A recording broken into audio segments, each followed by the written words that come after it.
नमस्कार, मी Snehal. Tasty bite with स्नेहलमध्ये तुमच्या सर्वांचं स्वागत आहे. आज मी बनवणार आहे कारल्यांची भाजी. ते बनवण्यासाठी आपल्याला काय काय साहित्य लागणार आहे ते बघूया. कारले बनवण्यासाठी आपल्याला कारल्यांना असं कट करून घ्यायचं आहे.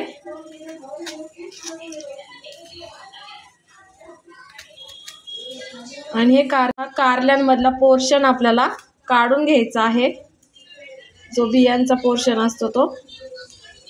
आणि मग त्यांना आपल्याला असे उभे कट करायचे आहे.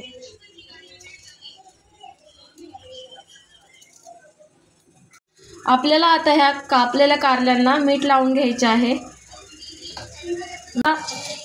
अर्धा तास तरी आपण ह्या कारल्यांना मीठ लावून असे ठेवायचे आहे. जर जमत नसेल, लवकर करायचे असेल तर 10-15 मिनिटं जरी ठेवले तरी चालेल.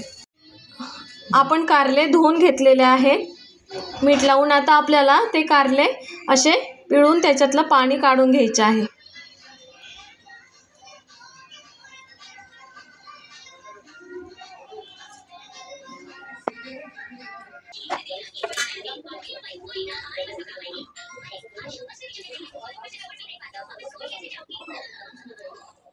कारल्याचा मसाला बनवण्यासाठी आपल्याला कोथिंबीर घ्यायची आहे, खोबरे घ्यायचे आहे, अर्धे खोबरे आपण कापून घेतलेले आहे, लसूण घेतलेला आहे, अर्धी वाटी शेंगदाणे भाजून घेतलेले आहेत आणि 2 कांदे घेतलेले आहेत. आपल्याला कांदे दळून घ्यायचे आहे. कांदे आपल्याला जास्त बारीक पेस्ट नाही करायची, थोडीशी जाडसरच ठेवायची आहे. आता आपण शेंगदाणे, खोबरे आणि लसूण, कोथिंबीर सगळं एकत्र वाटून घेऊया. कांदे दळून घेतलेले आहे. याच्यामध्ये आपण पाणी न टाकता आपण हे कांदे दळून घेतलेले आहेत आणि याच्यामध्ये सुद्धा आपण पाण्याचा वापर केलेला नाहीये. असेच आपल्याला दळून घ्यायचे आहे. आपल्याला मिरची लागणार आहे आणि मीठ लागणार आहे. त्यामध्ये हळद टाकायची आहे आणि कारले टाकून द्यायचे आहेत.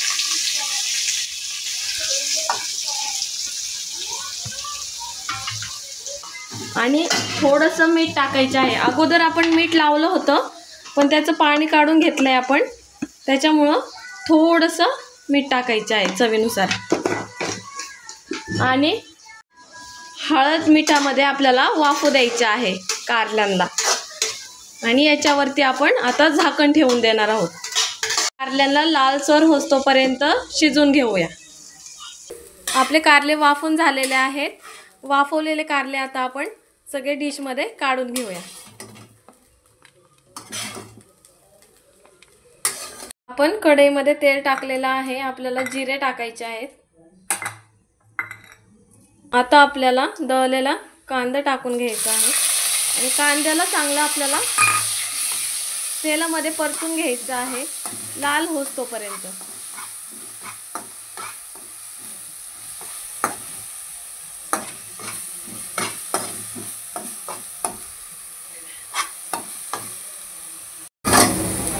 आता आपण शेंगदाणे खोबऱ्याचा मसाला कांद्यामध्ये टाकून घ्यायचा आहे. आपल्याला कांदा आपला चांगला लाल झालेला आहे.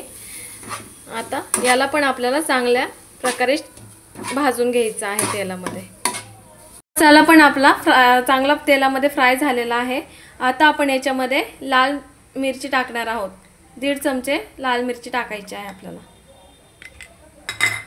आणि याला मिक्स करून घ्यायचं आहे. हळद टाकायची नाही कारण आपण कारल्यांना अगोदर शिजवताना हळद टाकून घेतलेले आहे.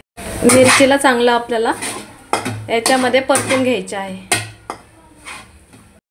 मसाल्यामध्ये आता आपण वाफवलेले कारले सोडून देणार आहोत.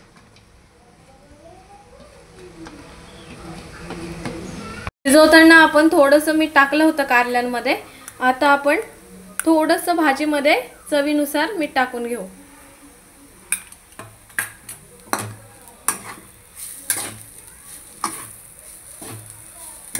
आपल्याला थोडंसं नॉर्मल पाणी याच्यामध्ये टाकायचे आहे.